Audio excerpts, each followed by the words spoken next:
It's not me. Oh, it's me.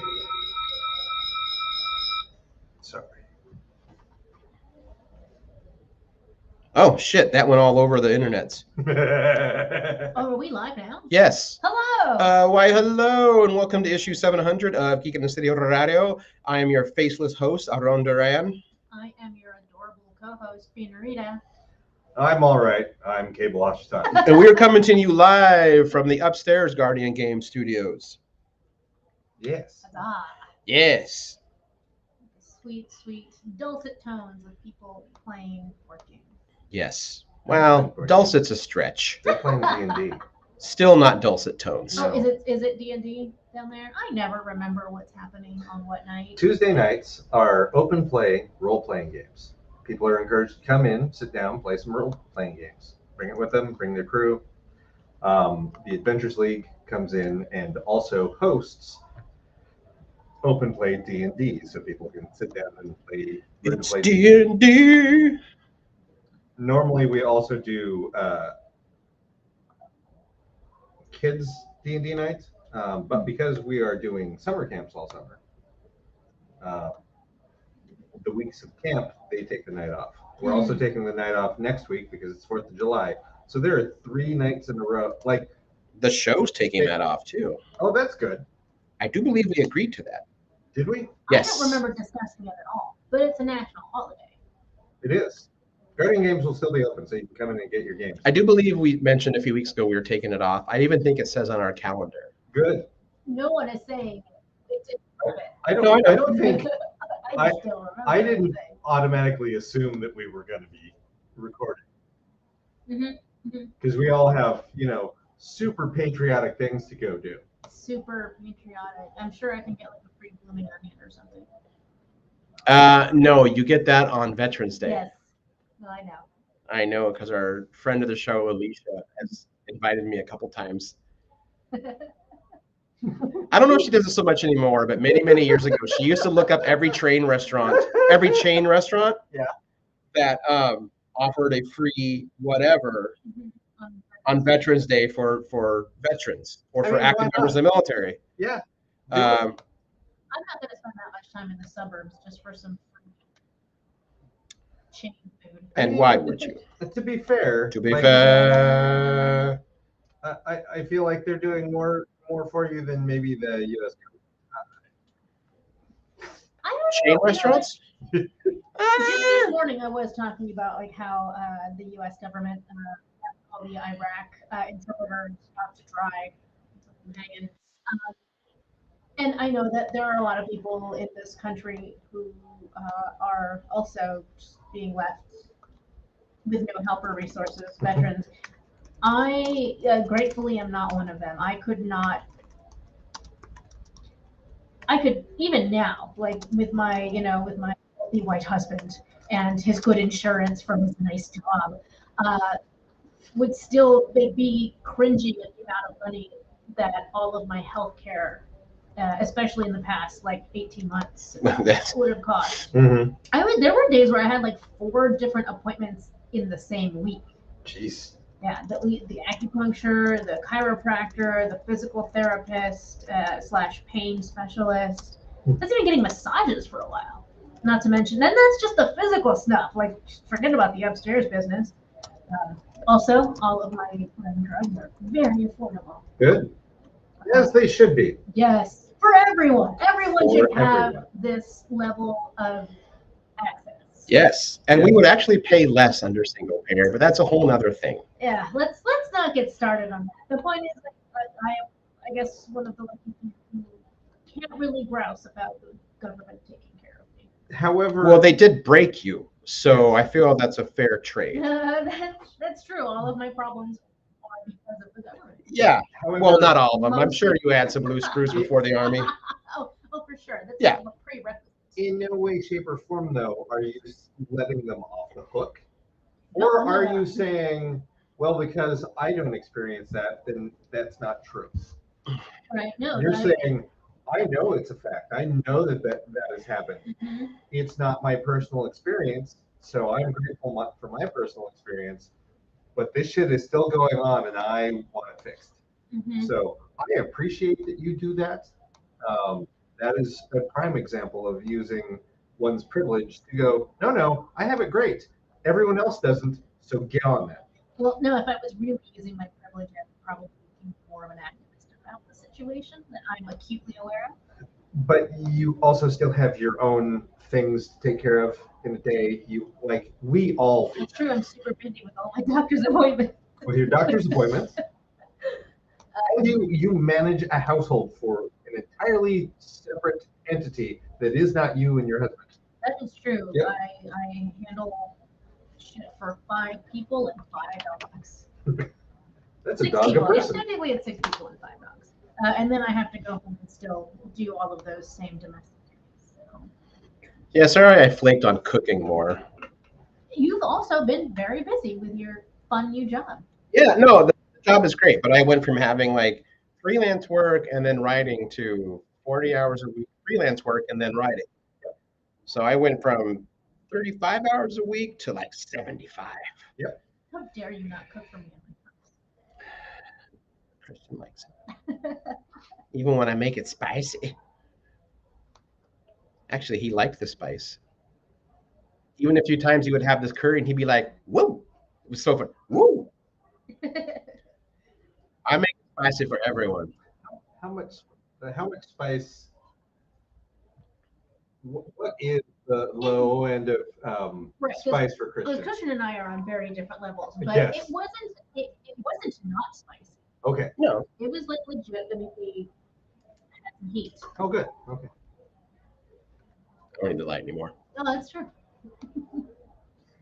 You're invisible. Oh, that's true. You don't. Boogity, boogity, boo. Huh. Picture up? Nope. Oh, wait, change avatar.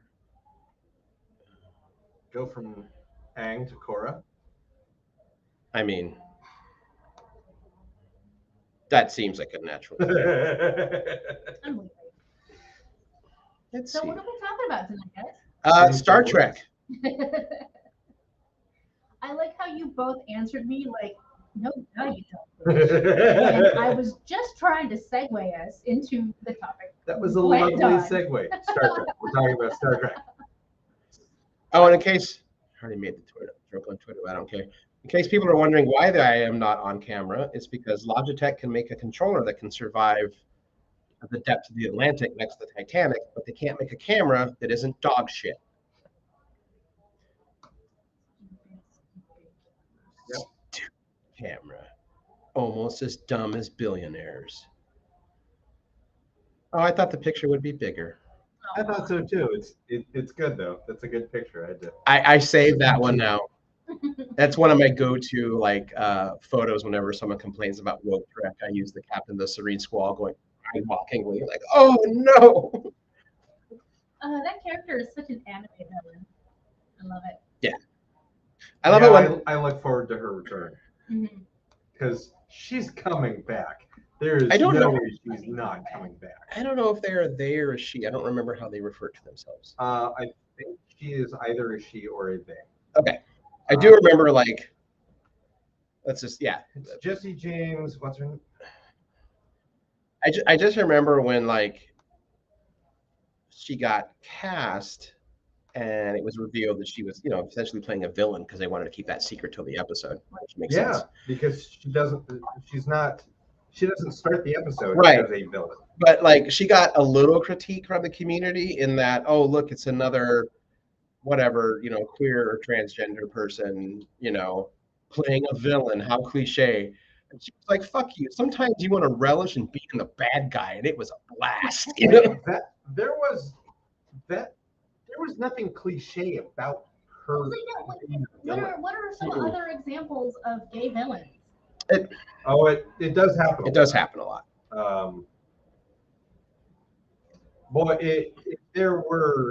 If we had anyone on this podcast that was schooled in queer cinema, they would have a list. Yeah, I mean, I can tangentially, I have some idea. Yeah, I need someone that has really studied that subject. That's okay. I'm not asking for an actual answer. But, It's just how, like, Mexicans always had to be drug dealers, even in Star Wars. Right. Jesse James Keitel, and she's the she.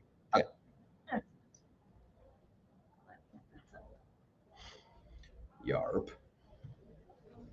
But she's not in the first two episodes that No. we watched. We have now watched. I just had it open. Why didn't I do this? So we watched the first two episodes, Mhm. which are the only ones that are out so far. Yeah, the first episode is The Broken Circle. mhm. Thank you. It's listed here for some reason.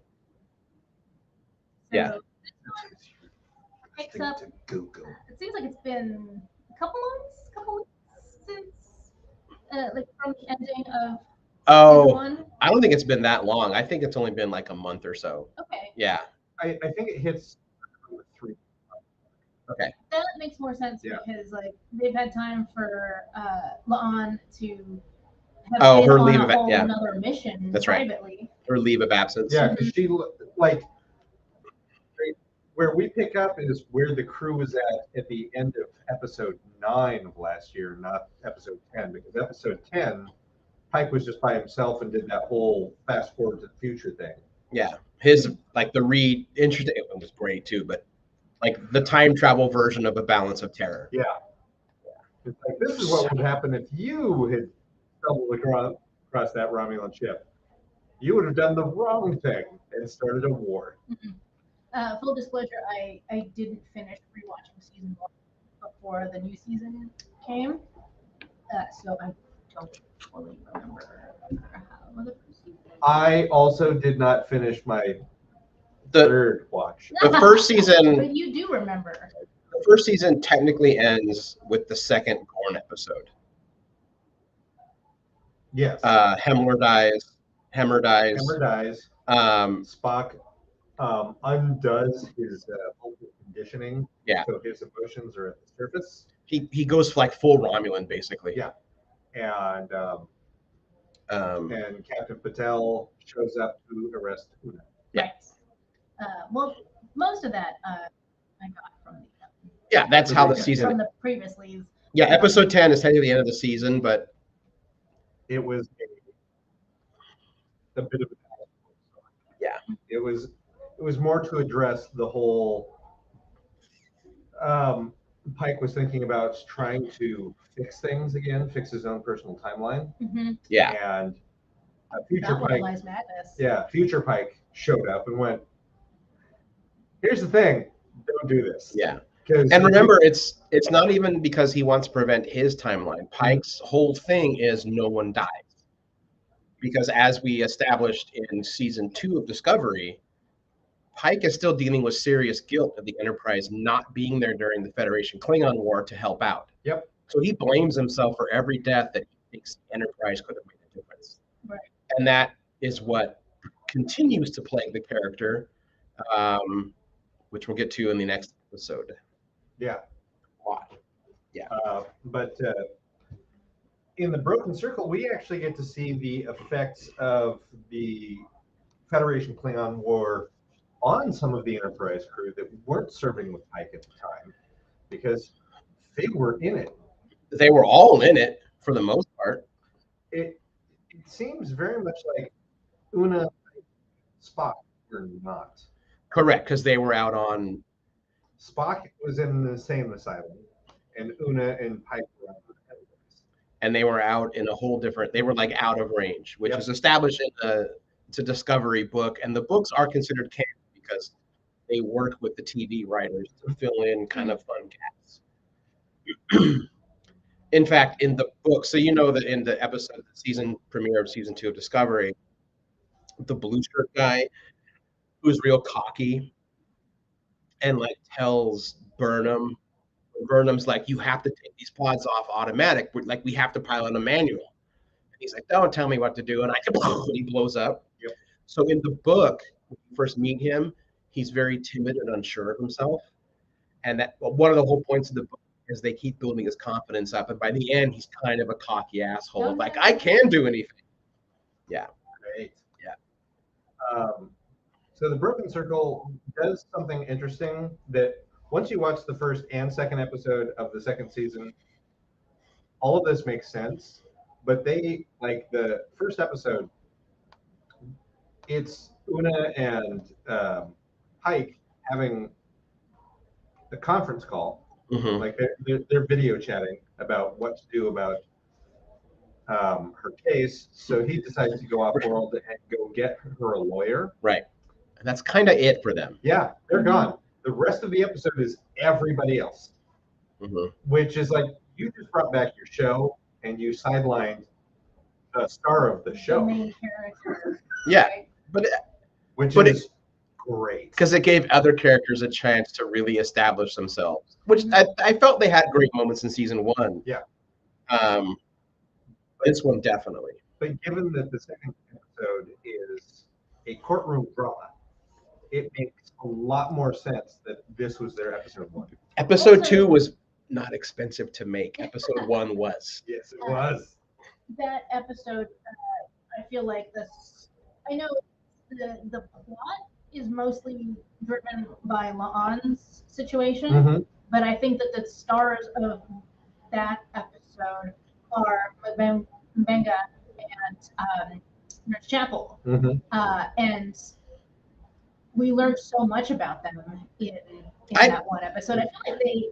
Well, no, that's I not think true. even They only Spock- had the least amount of time in season 1, but that's not true because No. Mbenga had his whole daughter. No, the one who had the least amount of screen time would be Ortega's. Who is also Yeah. getting more time.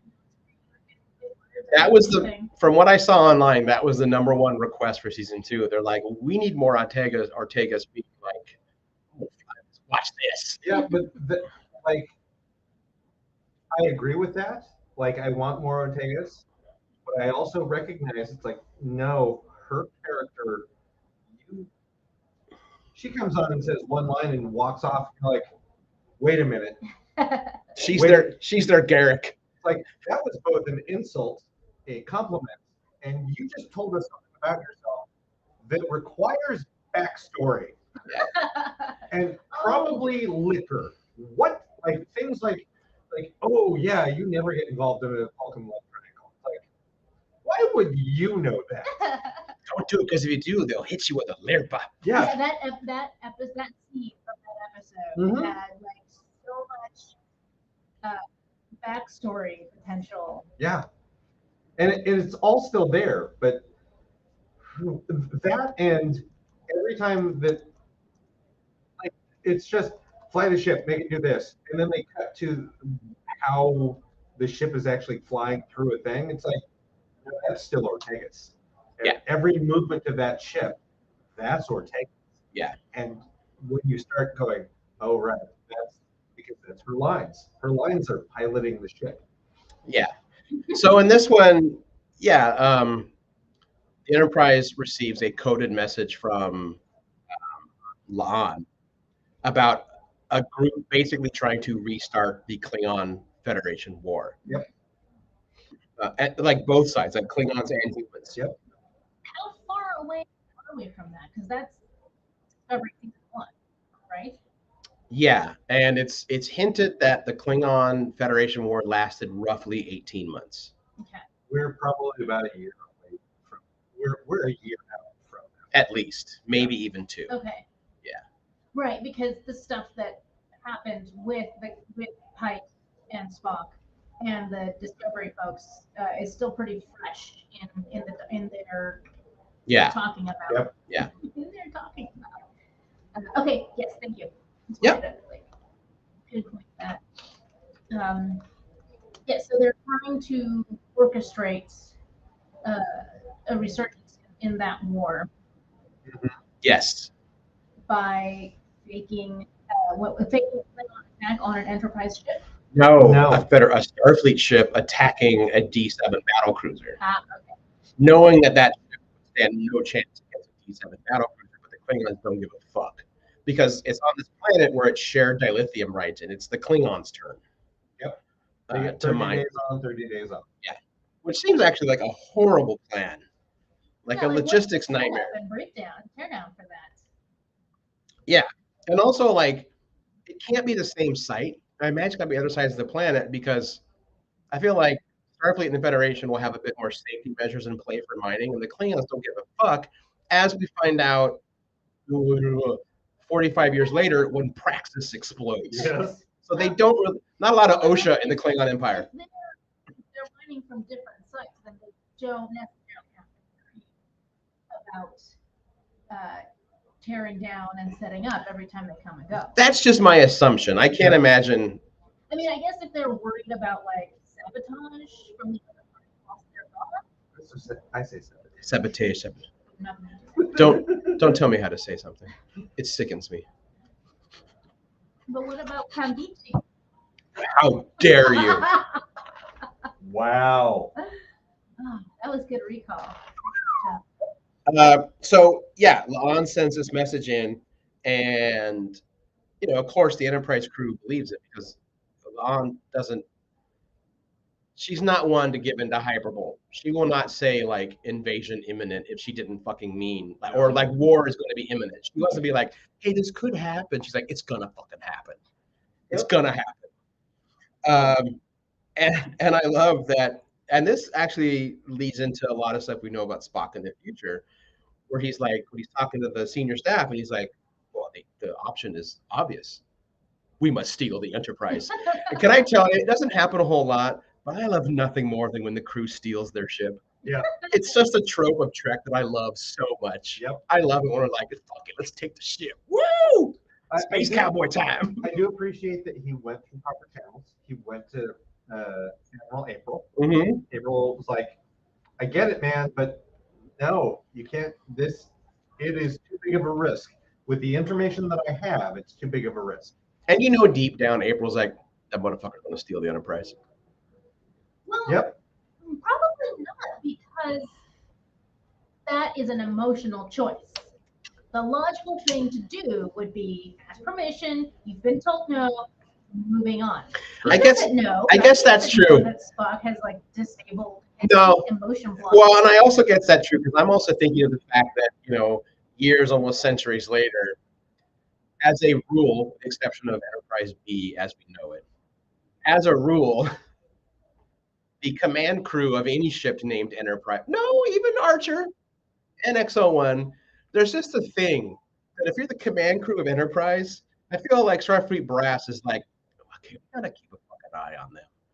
Like something about the flagship of the Federation, something about the people we always put in command of those, they kind of play loosey-goosey with the rules. I feel as though that Archer set that mold.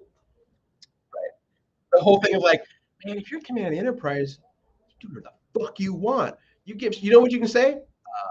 I'm the captain of the Enterprise. Well, as they establish in episode 2, Star Trek, the real military, really just any place where you're putting a group of people in danger and one dude is in charge, you're gonna have a lot of audibles. The Enterprise captains are not the only ones to go rogue. Oh, I know. Given situation.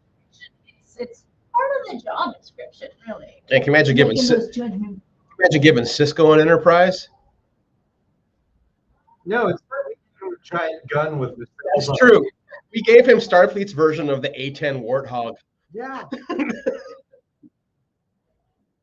Or even Janeway. It's this. It's like, no, it's a series of guns and torpedo launchers with nacelles attached. I'm just trying to imagine, also giving Janeway the Sovereign Enterprise E. She would wreck some shit. She was in a little tiny Voyager that could go pew pew. She's like, I got a Sovereign. Fucking A. Wow. She still commandeers ships now. That's that true. Was part of the whole second half of Prodigy. All right, yeah, we'll get to. I feel like we're bouncing around. What's kind of fun. Yeah, I did appreciate the whole we're gonna steal the Enterprise, and everyone's just like, yeah, okay, yeah, all right. Well, did he even say you're free to leave? You're free. No, he even says you may report me right now if you want. I understand. No hard feelings. Yeah, it's like if this plan is illogical. Yeah, but that was clearly everyone's like, well, we would report you, but we don't know what the fuck you're talking about yet. I'm talking about stealing the Enterprise. Oh. All right. I loved Chapel and Ortega says when he says we will steal the Enterprise. Chapel has a half grin. Ortega's damn near goes, yeah. And Mbenga has that great little half grin. And I think I tweeted this a few weeks ago. Listen to that. I want that actor to like read me bedtime stories. Babs. Yeah. I haven't The heard most his last soothing name voice. said, and until I do, I don't want to try and butcher it. Yeah. It's a great name, but Nope, not going to try that right now. yeah, see, But there's a lot of like trauma reveal in this one. Like Spock is now having to come to terms with letting his side out. Yep. And he needs to kind of So bring it back many in. emotions. You find out that like Mbenga, like Chapel saw some shit, and Mbenga really saw some shit during the war. They served together. I got that impression too, because he's kind of looks at her as like, her mentor. Right. Because when she mentioned she wants to take that job, he's like, "You're leaving the ship." She's like, "It's only for like 6 weeks." He has a look of like, "I'm a proud dad, but my girl's leaving. This is sad." Yep. Because when they bust out that juice to get all roided out on those Klingons, which by the way is like the best thing ever. By the way, that's going to come back later. Yes. Yep. When they use Venom. All of this is coming A back. couple there. I got very impression that they have done that together before. I think they have. I think Mbenga. Both. They say that Mbenga developed it, right? Yeah. Federation approved. I think he even hints at where he used it when he's treating that Klingon, and that Klingon's like, "How do you know?" Blah blah blah, and he mentions, "I'm a survivor of this war." And he's like, "You lied. There were no survivors." And then he mentions like this, and he says, "And you know, there were so many dead that you were breathing it." And you know what's that? The Klingon didn't say a fucking word. The Klingon's like, you could tell the Klingon's like, "Nah, you were there. Mm-hmm. You know exactly what you saw. Yep, you were there." They're sort of like debating stuff. And Vega says something that catches people off guard, and Chapel is there and interjects. He, because of the war, he has an interest in Klingon weapons. Right. Oh, right. It's just like a general interest. Yeah. Kind of Oh, that's right. Because the Klingon's like, "Why do you know our anatomy so well?" She tried to like play it down and like knowledge-based interest. Yep. I'm a doctor. Of course, that's why I knew these. Right. Yeah. But no, they definitely had that part. He has fucked some people up, and in his broken part of his brain. Dark side, for So, sure. Well, when she tells him, like, "I can't tell you," She knew that he was gonna kill him. hard. Here's what I love about this. This is where the real world has influenced character development for this show, that they weren't necessarily gone this direction, but they're like, "Oh, now we have this avenue." Babs is apparently holds many degrees in Brazilian Jiu-Jitsu. Oh. And they discovered this during season 1 and went, "Why don't we have him?" So, not to be a nerd, but I was watching that and I was like, those are real moves he's using. Not as much as I used to, but I used to watch a lot of MMA, and I'm like, those are like, yeah, it was choreographed, but those are like moves. They're not generic fighting. I'm gonna have to watch it again because I wasn't thinking about the style. Oh yeah, he's the chokeholds he gets in some of the Klingons and then just throws them. Yeah. Mm-hmm. So yeah, that's they really? Yeah, they said we're giving him more action this season because he has this. So there could be a time where him and fucking Tom Hardy could have a tournament. Yeah. Also, how much would it suck, man? Like you're into your jiu-jitsu, Brazilian jiu-jitsu, like, tournament, you've been working forever. Mm-hmm. You see Tom Hardy and you're like, this fucking Hollywood pretty boy. And he just fucking drops you. Yeah. No, he doesn't make a big deal of it. He loves jiu-jitsu and he enters tournaments, wrecks people. Yeah. I think he stopped a mugger in London once. Yeah, that sounds about right. And they were like, "Well, why did you do it?" And he was like, well, he was being a cunt and he stole the lady's bag. It's the right thing to do. Okay, that's Tom Hardy. All right. No, yep.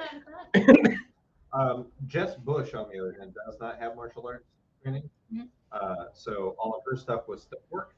She did her own stunts. Like they're both fighting in that scene. Mhm. I mean, you see her face during some of those hits and action shots a lot. It looks She real.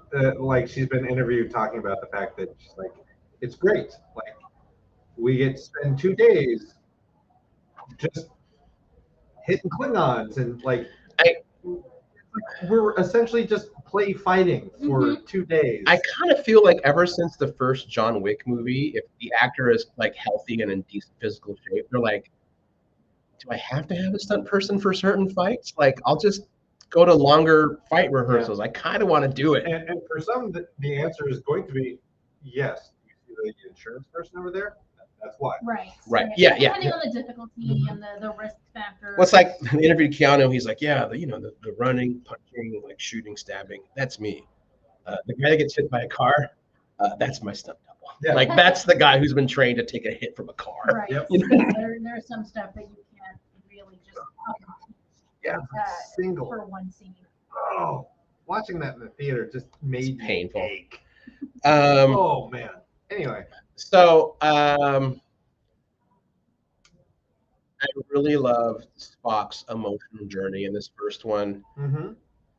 I've seen a few people are kind of take issue with this more emotional Spock, but this is the Spock that we get around the first 3 episodes of TOS before they had dialed the character in. So this is that more emotional Spock. Yep. And I think Ethan Peck is fucking nailing it. He purposely shifted Yeah, that whatever switch in his Klingon brain that blocks emotions from coming out.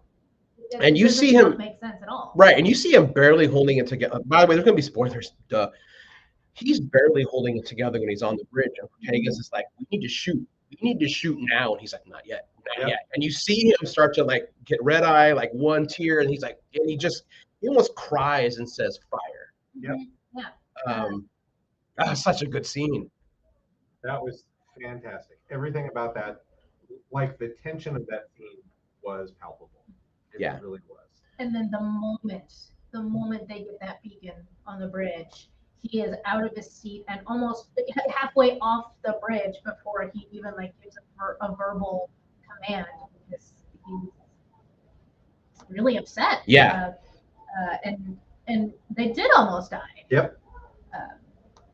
And that was very emotional for him too. Like while he could save a life.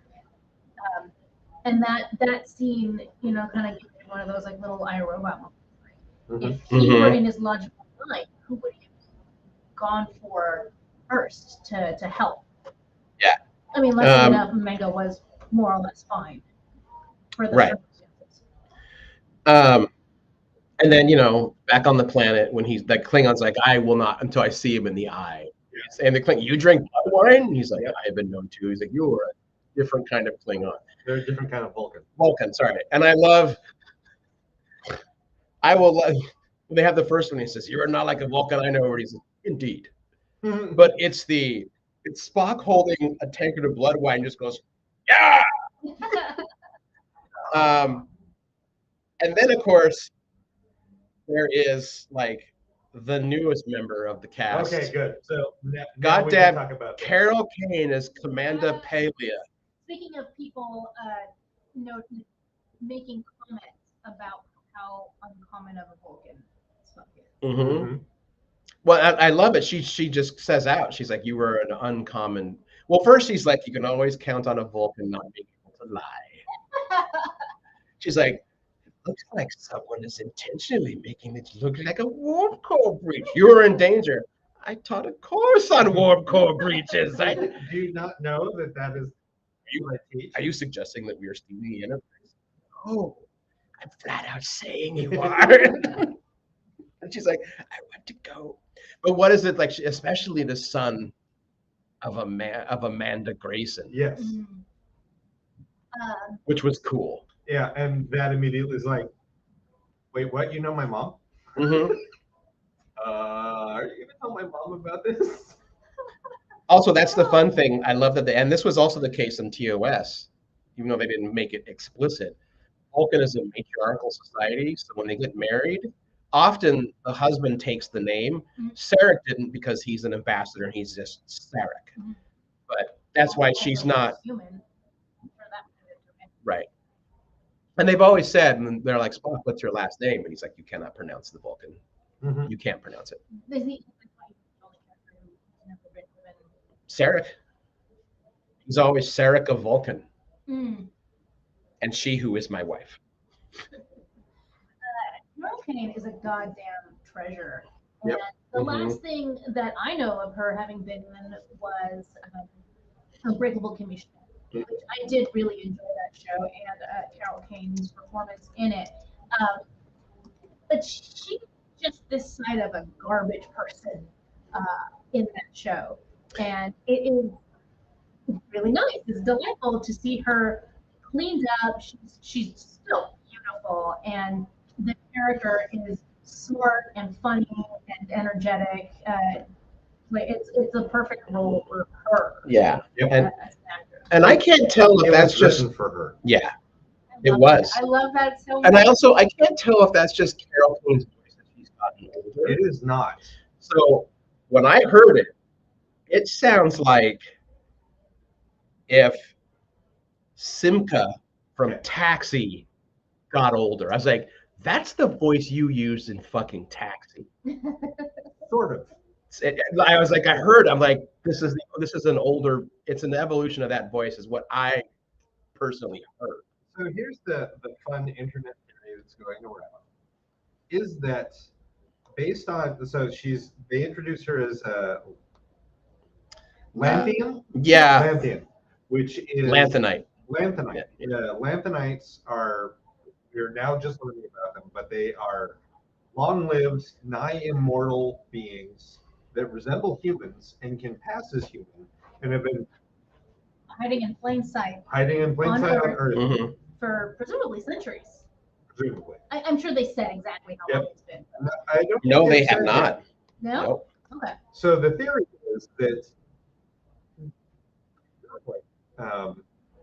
yes,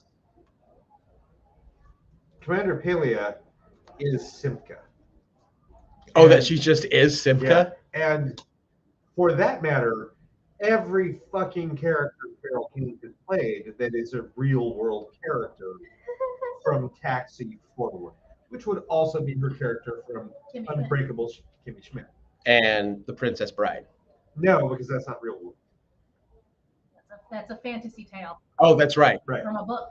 But that also makes her character for Law and Order SVU and Homicide: Life on the Street, where she played the wife of Detective Munch.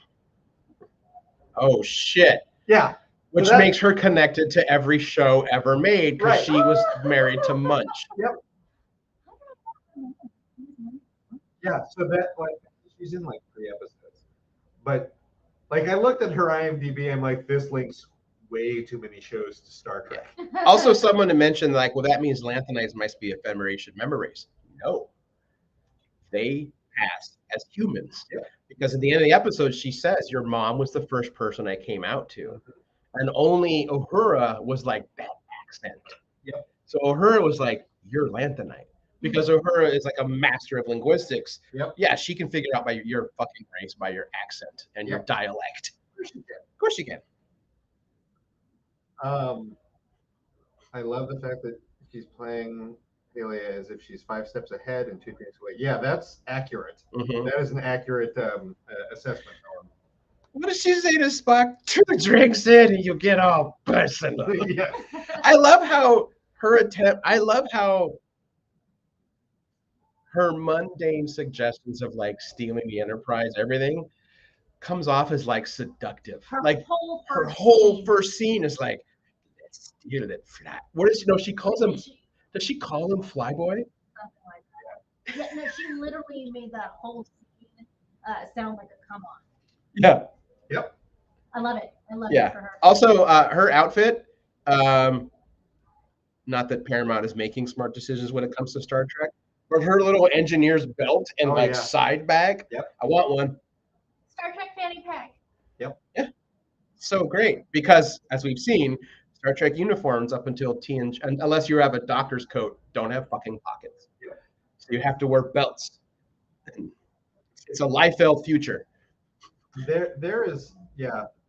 There are a lot of decisions that are being made in costuming as far as Trek is concerned lately that I am so on board for. Mhm. Like Rafi's outfit in that third season of Picard, I'm like, that is the Starfleet uniform I have personally wanted for fucking ever. Yeah, A I think holster even bag, leather jacket. Yes, I mean it. Done. Gates McFadden said that the jacket she got in Star Trek and Picard season 3 has been the only time she has wanted to keep a piece of clothing from any set.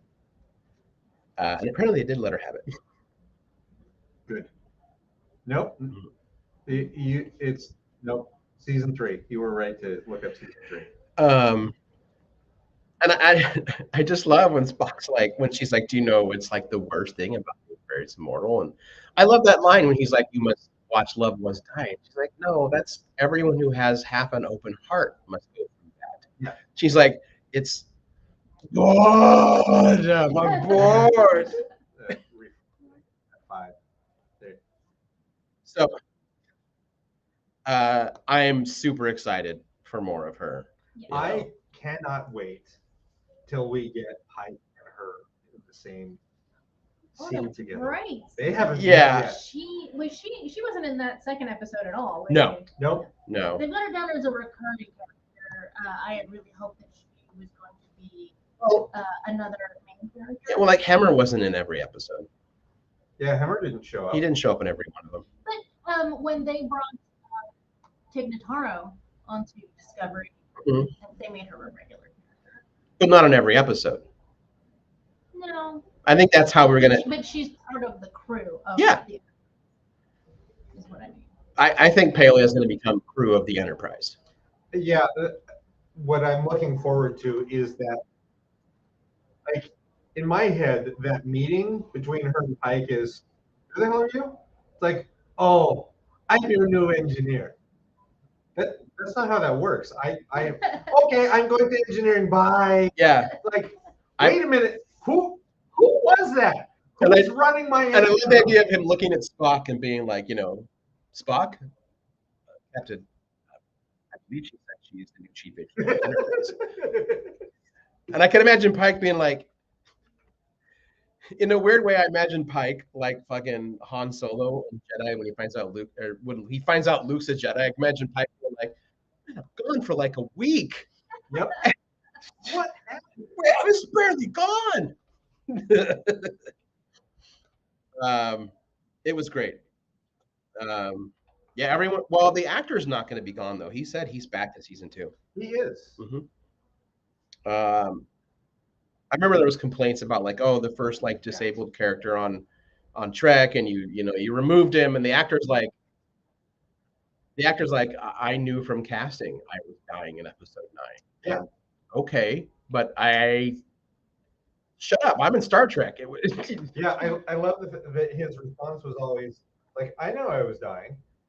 The only thing I asked is like, make it a cool death. Mm-hmm. How cool was my death? It was like, oh yeah, that was pretty fucking cool. Yeah. That was like you sacrificed yourself to save everyone. Yeah. It's like that was, yeah, he had a good death, and they like him so much they just bring him back. They haven't said as what yet, which is fine. Right. But he is coming back. What's the actor's name? Bruce Horak. Thank you. I thought that's what it was, but that seemed wrong.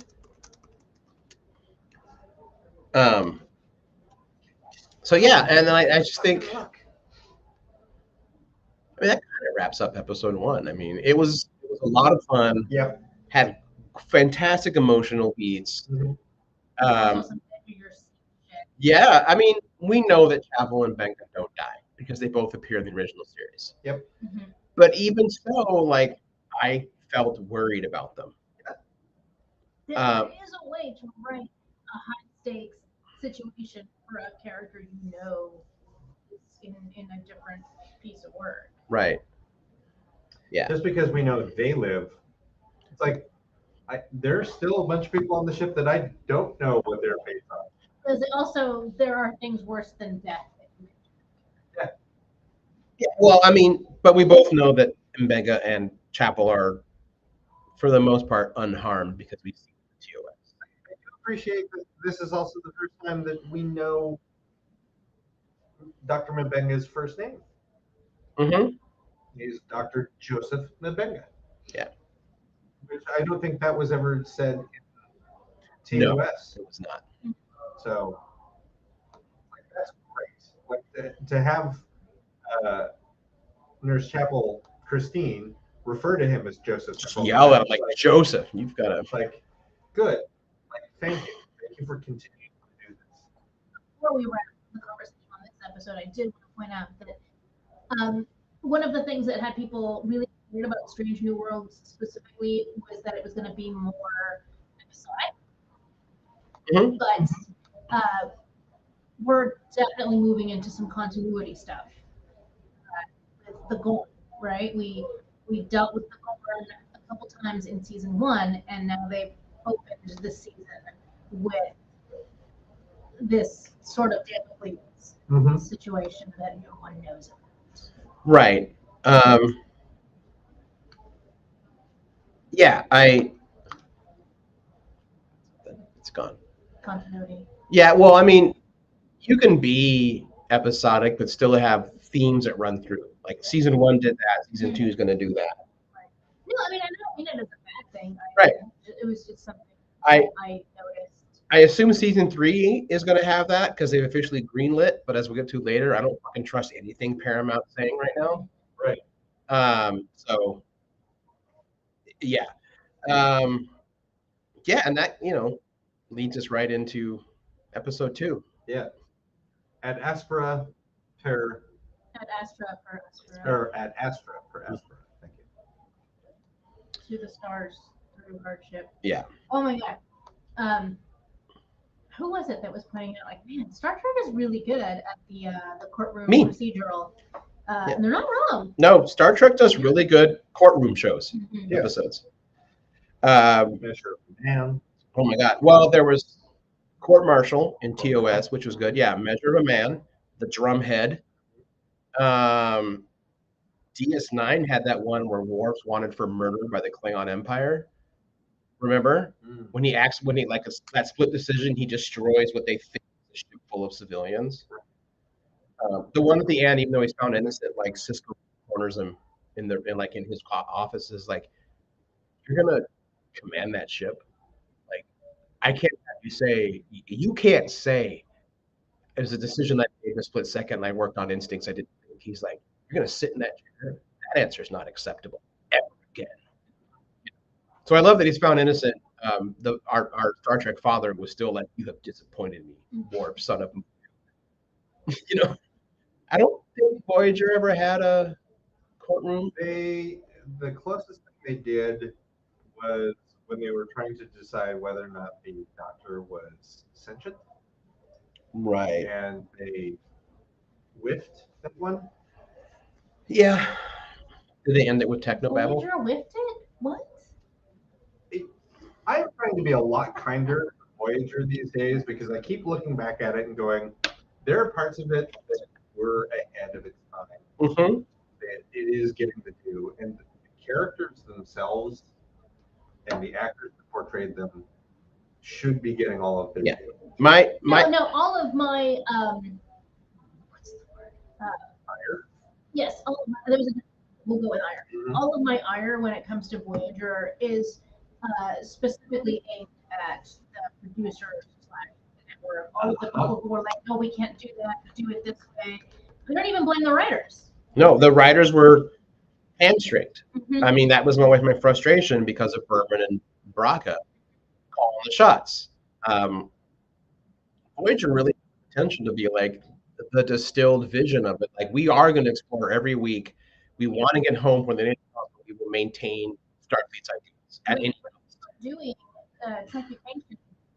I mean, even then, that was always sort of my complaint is like they came so close and then they just fucking dropped the ball. They chickened out again. They took the easy way out every time. Yeah. Mm-hmm.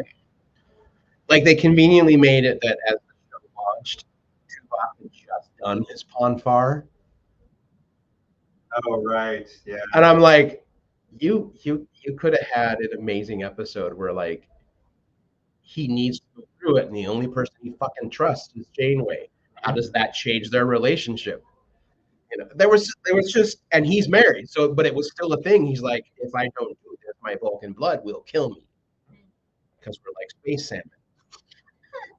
Then they did it with that one, the younger Vulcan, and then with B'Elanna, and then that went sorts of sideways. Yeah. Well, and Every that's time I what- think of B'Elanna, I think of Chakotay going on their spirit vision quest with her, and he's like, "You killed your spirit guide." She's like, "I know."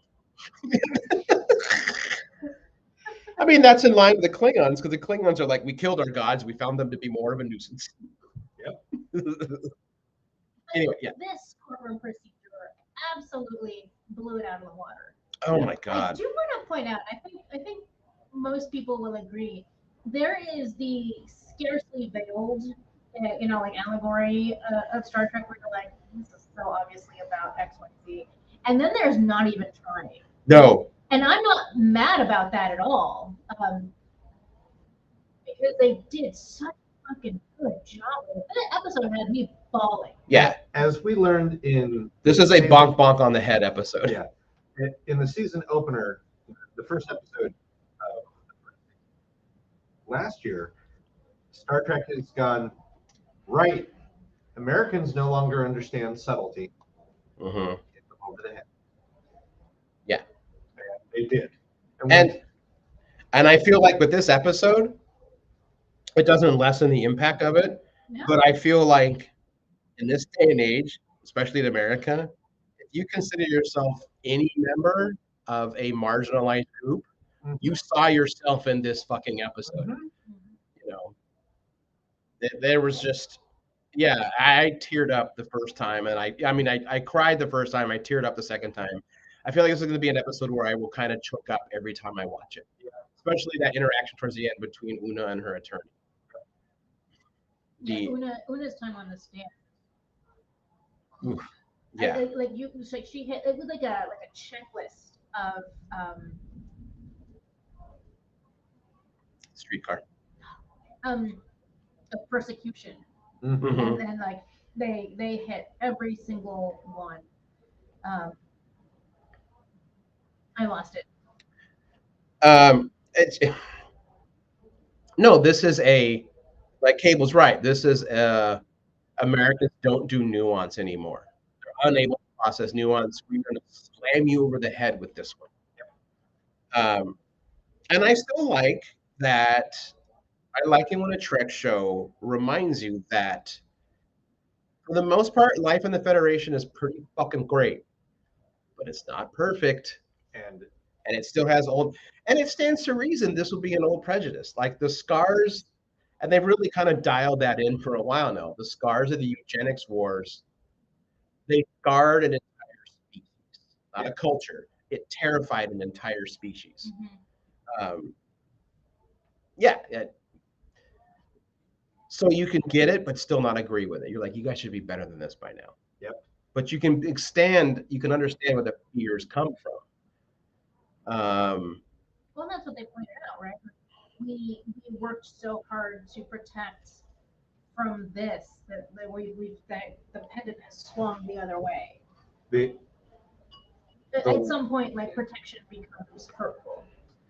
And for in defense of the Federation and their laws around this, last time that the augments attacked and caused any sort of reckoning That's true. is 100 years prior to this. Yeah, during that, with Archer. Yep.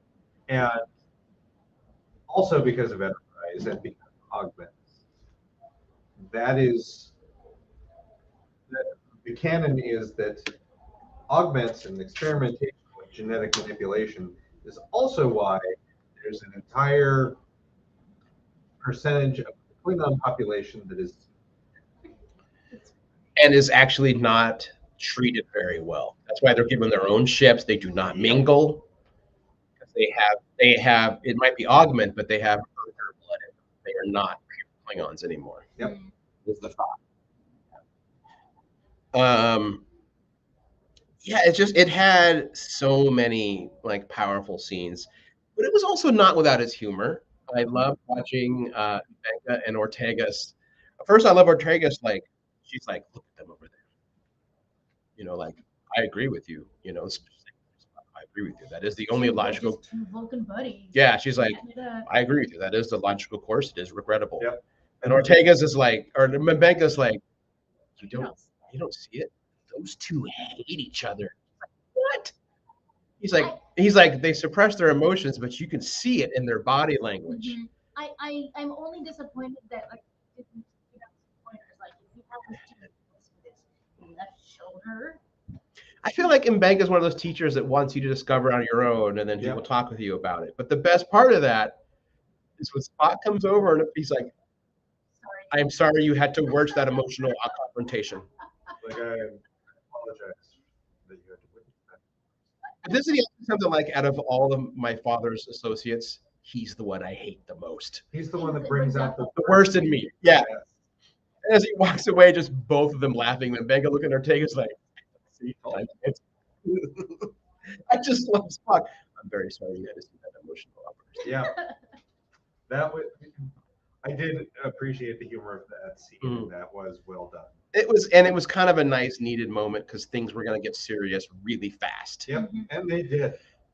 Yeah, how they did they? I even appreciated how close we came to. Oh, we're not just going to go after Una. We're going to go after. Because that's what always happens. Well, especially after Mira, the Illyrian lawyer, went after April and made him look bad. Yep. But that was also part of her strategy, I think, when you go back and look at it. Right, but they say from the episode, they're like, they're going to make an example out of you. Right. They don't really want to bargain. I get it. And I was interested in the hypocrisy of the Vulcan admiral who was part of the prosecution, and that the big thing is like, Admiral April is not on trial. How dare you ask that? The moment he begins questioning, he's fucking 100% putting Pike on trial. Yep.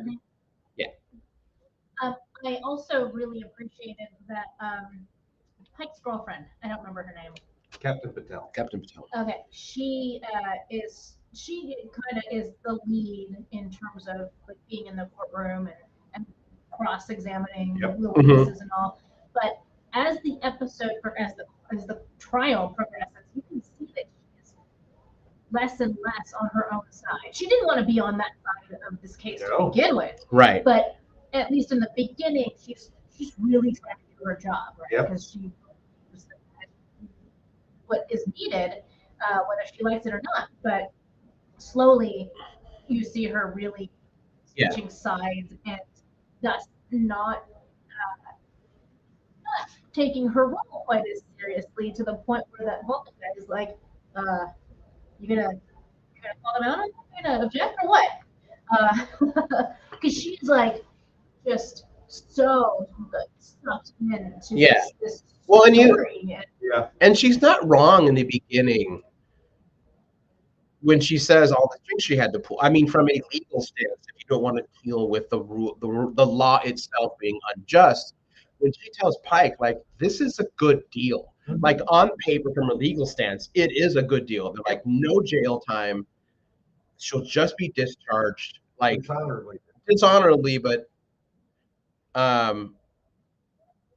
not tried for like sedition, because she's like, all these things. She's like, it's a good deal. I'm sorry, but this is a good deal. Yeah. And from a legal stance, it is a good deal. It is. If you don't have all of the information and you're going with what's in front of you, that is a good legal deal. Yeah. I also appreciated how human they allowed Mattel to be. Yeah. Because it also showcased, it's like everything that she is doing right now is why she is also a captain of the starship. Yeah. Because she was Starfleet through and through, just like everyone else. Like, Yeah. great. I love the fact that even though she lost, she was there to celebrate Una's release with everybody else on the Enterprise. Well, it reminds me of Measure of a Man when they're celebrating Data being called sentient, and Riker doesn't want to join the party. He's like, I have no reason to be there. He's like, I almost won. I almost ended your life. And Data's like, but was it not true that if Starfleet felt you were not doing it the best of your ability, would they have not ruled in summary judgment against me? Yep. And he's like, yeah. He's like, well, then in a way, you saved me. Like, you're the reason why I got through this. And then Picard's like, you're a much wiser man than I, or Riker. It's a great scene, and I feel like Patel has that similar moment. If she had not done that her ability, Yeah, she did. Like, except for that, where she's like, I'm now invested in this Una's story and has to be reminded. Yeah, right. I am supposed to say. Yeah. I really appreciated the moment between La'an and the attorney, Nira, when La'an's trying to figure out who leaked the. By the way, I called that like 20 minutes in. I was like, oh, Una leaked her own personal. I kind of suspected that at the end of last. Like, I want to see where this goes.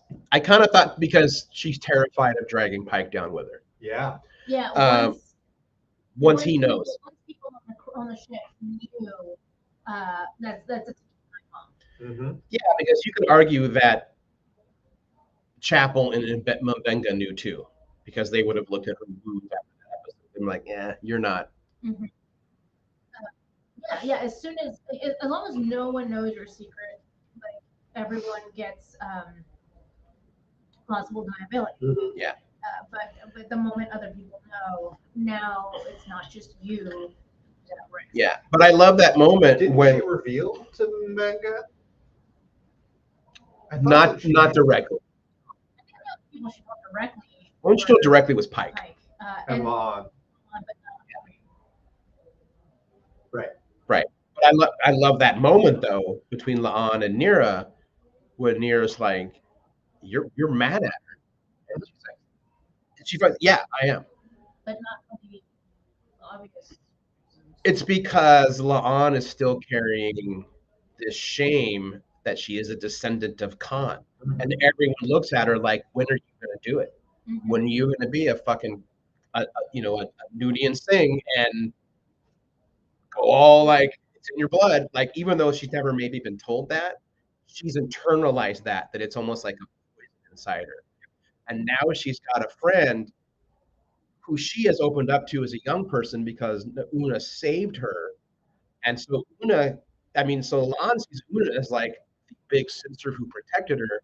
And it's like, how dare you not share your secret with me when you know the pain I keep for being a descendant of Khan Noonien Singh. And it's like an honest moment. And the Nira's like, and by the way, it was not you. Yeah. And also but also you have every right to be angry at Una for her hiding it. Like, you didn't do this. But you didn't do this. As we know, Nira has been pissed at Una for probably a couple decades now. Because Una said that her family left the Aryan community to go hide amongst the human community when she was like 12 or 13. Una's family, I mean, for our modern terms, her whole family decided to code switch and pass because they could, because it was, and it's like leaving everyone behind. Yeah, leaving that community because they know they can pass. And you can't, it's that double-edged sword. Like, you can't fault Una's family for thinking that. No, you can't. Not where better opportunities in life are. Well, and especially with the only thing they're worried about is like, we don't want our daughter, because Una mentions like he was 10 years old and they took him away in the night. Una's parents see that and are like, no, whatever it takes. They are not dragging our young daughter off to a Federation penal colony because of what she was born as. And of course, the implication also is that friend of hers was Nira's cousin. Yeah. That's the other thing that I really that really caught my eye. And Aaron disagrees, but I'm curious what you think. Um, yes, obviously it is laid out in words. Nira and Una were once best friends, Mhm. and Nira is like deeply mad at Una Mhm. for having left her behind. Mhm. And I think it's about more than just um, the thing with her brother. They had a scene, just Una and Nira earlier on, where they're disagreeing with each other, Mhm. and it just seems like there's like some other subtext there. I'm not going to remember exactly what was said, but I felt like there was some subtext there about their relationship. And then at the end, when Mira is leaving in the transporter room, like they hug as friends, and as Mira's walking away, they're holding hands, and they zoom in on that and show that like they don't let go of each other's hands until basically the last Mhm. moment Mhm. before it. Weird, I guess. I got the very distinct impression that they weren't just best friends, but that they might have had some sort of a romantic connection, which would be another reason to be so bitter about her and her family just taking off. I think that that is written with a certain amount of ambiguity so that it better suits your personal narrative to interpret it that way, then that is why it is written that way. And I guess that's what I should have said to you last night. That's Yeah. how I feel about it. I had that thought myself, but as I'm like, I don't I don't think they're trying to do that. They're not trying to be overt by saying, yes, they also had a romantic Right. relationship. Again, subtext. Because I don't think they want to just say, oh, it's because they had a bad breakup, because that minimizes the hurt and the pain that can come from any type of relationship. Yeah, especially one that was so close when you're Yeah. so young. Yeah. And So, the othering yeah. that Yeah. causes. Yep. I think that subtext is there, and so that it can be interpreted that way, specifically because everything about this trial and everything about Mira's defense of Una on the stand is supposed to be an analogy for everything that's going on right now. Yeah. Mm-hmm. So I think that was painted with a very specific broad brush so that you could interpret it that way, because if that's what makes it connect to you personally. I will take Yeah. that answer. Yeah. And I know the Grammy, I do believe the Emmys have a specific award for best dramatic in like as a guest role.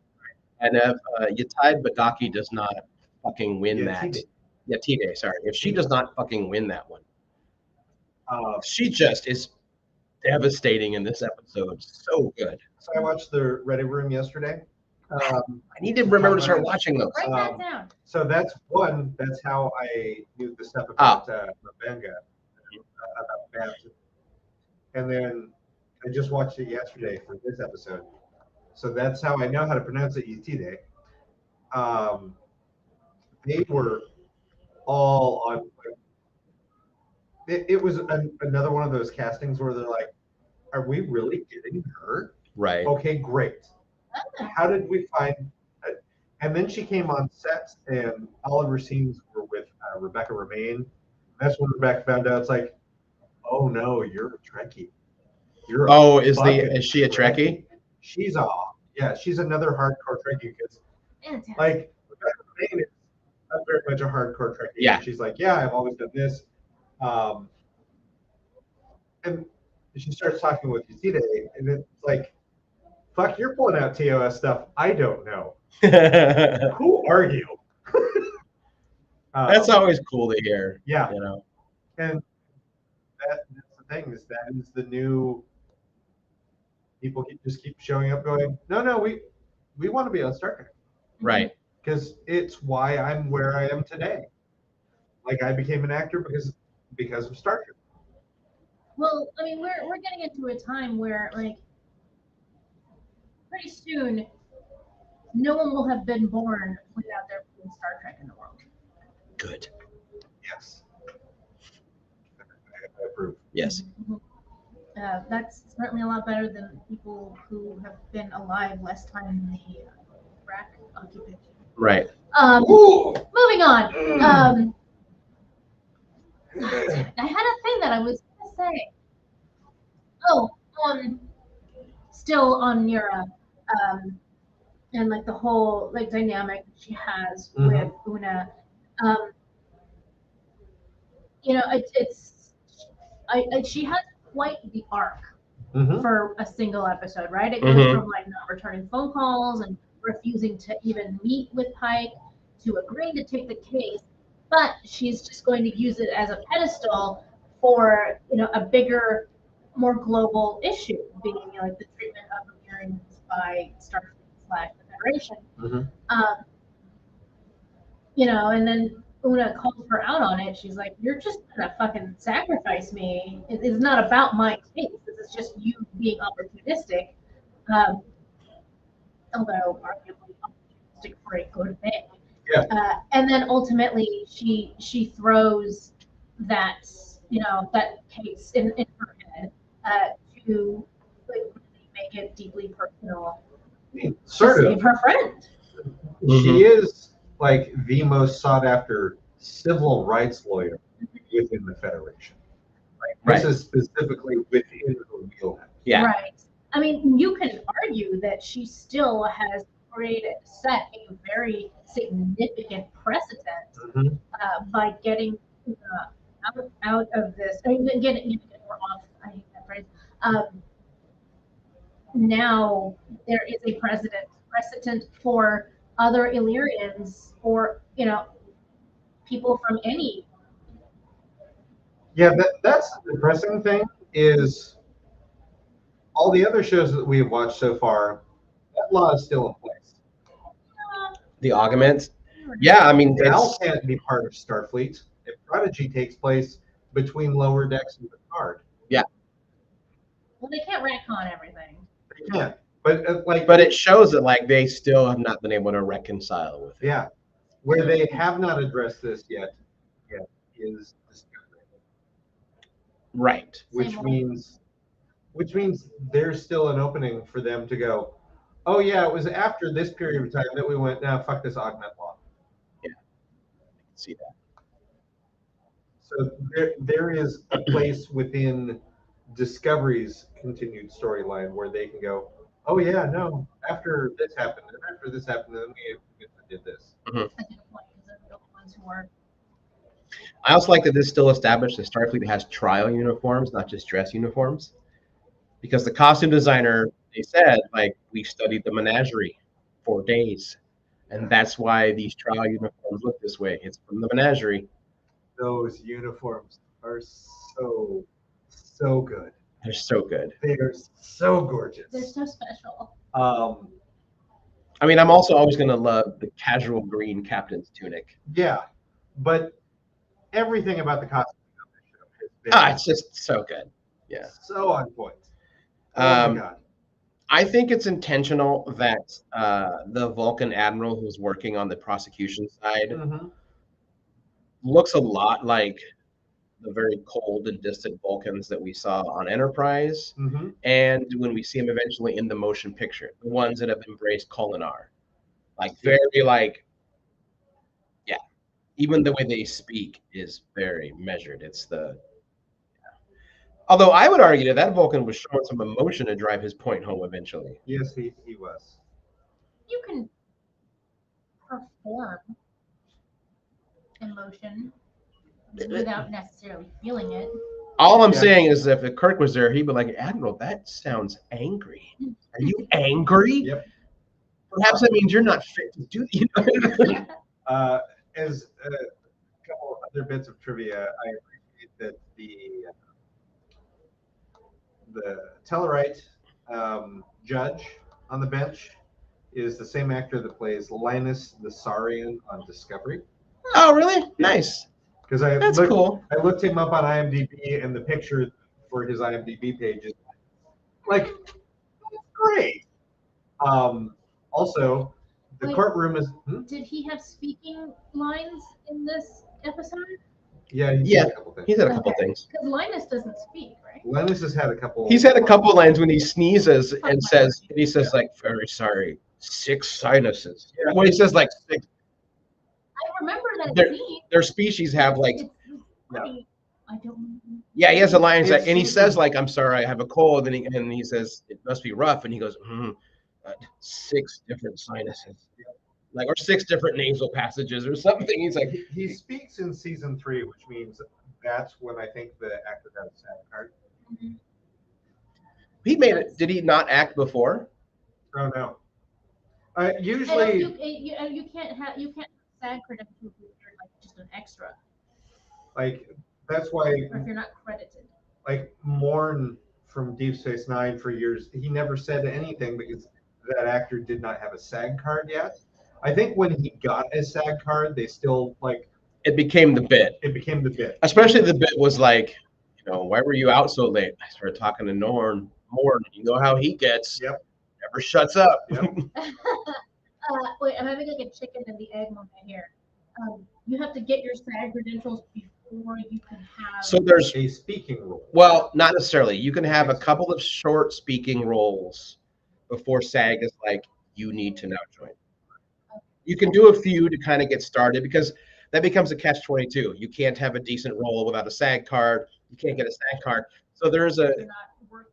there are steps. If you have a certain amount of lines in a couple performances, then it's like, okay, you've been doing business, you must now join SAG. I think someone has to sponsor you. I as want it to well. be like a specific but arbitrary metric. You have to have spoken 30 words on screen before you qualify for SAG. I'm sure it is some arbitrary number. Yeah. I don't know. But yeah, the other thing is the courtroom is a discovery set. It is a big round room. Is it the room where like she gives the speech of like, we must reach for the stars? Oh no, it's the Fleet Admiral's office. Oh, okay. They just repurposed it and put like Different Chinese on it. so. It looked great as a courtroom. It's like, oh, this is really pretty. It's like, All right. yeah, and we said it so that it would be overlooking stuff. Performers may join SAG-AFTRA if the applicant is a paid-up member of the affiliated performers union for a period of 1 year and has worked and been paid at least once as a principal performer in that union's jurisdiction. It's like for a little while I used to be a member of the like they've been gutted. They have no power anymore. Radio used to have a union too. And they have no fucking authority, which is why like radio has been gutted, and there's like 3 radio stations, all like iHeartRadio or bullshit. But I was a member for a little while. Well, I'm looking forward to Strange New Worlds. Lower Decks crossover is this week. Yeah, they Lower said Decks crossover is episode 7. I thought they were saying episode 3. Is Jonathan Frakes the director for that one? Yeah. Episode 7 is Those Old Scientists. That is a Lower Decks reference. That makes more sense because this week's episode for this Thursday is tomorrow and tomorrow and tomorrow. Which is a time travel episode. Yeah. Woo! Which makes me think they're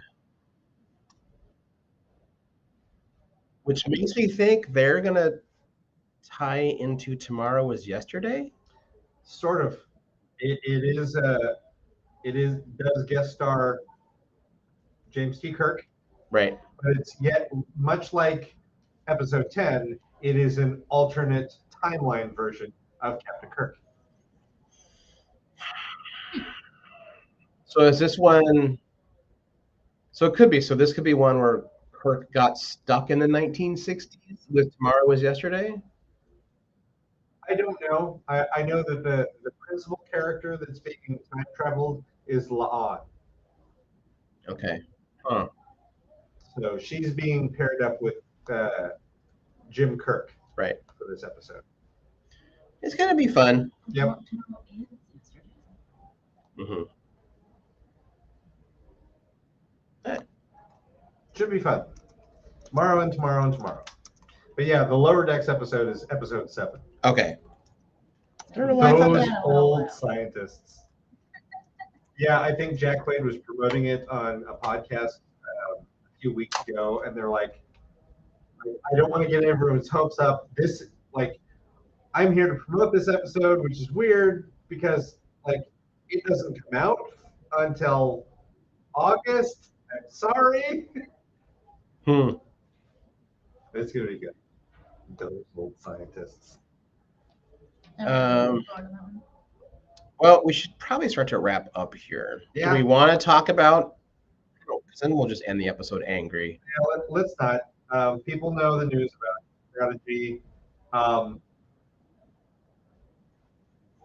By the way, like Paramount Plus. Yeah, like 3 hours ago, Paramount Plus's official Twitter, like, put a quote out about like, what's your favorite, or something like, give us your favorite line from one of our properties, and they are getting ratioed so hard. Everything was like, the one you don't fucking cancel, Prodigy, the one you piece of shit where you give us our shows, the ones where we believed in your stupid streaming program, and then you're pulling like everyone's. Yeah, whoever runs for marketing, that was a bad call to make that post. I'm sure someone said, like, we're getting bad press, post something funny. Poor Mark Burton's like, oh, fuck, okay, here we go. Great. Yay. Yeah, well, we will not have a new show next week because it's the 4th of July. America's birthday. Yeah. It's not. America's birthday. I always love the fact that we are the only country that celebrates the start of a war, not the end of it. Yep. That's right. Yep. Mm-hmm. That's the whole premise of 1778. Mm-hmm. Yeah, that's the official declaration of war, basically, too. God, we're a stupid country. Yes, we are.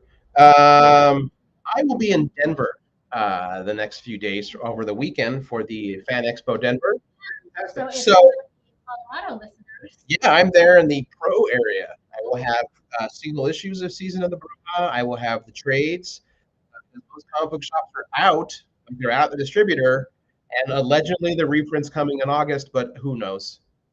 As I can never get any response from my publisher about this book. So, hey, if you want to know if there's going to be a volume 2 of Season of the Brew, I don't know either. So just go to Twitter and say, hey, at Oni, are we getting a volume 2? I feel like I have nothing to lose now. Because all I've heard is silence. Everyone go to the internet and yell at Oni. Don't yell, and I'm just be like, are we going to get it? Gentle, you know. Yeah. Yeah, don't be like, you fuckers. Like, don't do that. No. Productive chatting via the internet. And be nice, because the person who runs their Twitter has no, like, managerial control. I know who it is. They're a very nice person. Do not be mean that way. Just be like, hey, at Oni, like, we all want volume 2. Are we going to get one? It'd be great. It would be great if you published this. Why don't you go ahead and publish it? That would be great. It'd be a lot cooler if you did. All right. And while you're at it, maybe you hit up Paramount. Yeah. Basically, we're saying use your voice to get what you want from these streaming services that you give money to. Look, your voice is literally what kept Trek alive. Without the letter writing campaign, when it was canceled during the first season, none of us would be here right now. It just wouldn't have happened. I put one factual letter on the internet, and so many of my problems got solved last week. All right. My car situation. Oh, yes. Okay. Right. Well, with that, I am Aron Duran. We will talk to you in 2 weeks. 2 weeks. You can't tell, but I'm waving at you guys.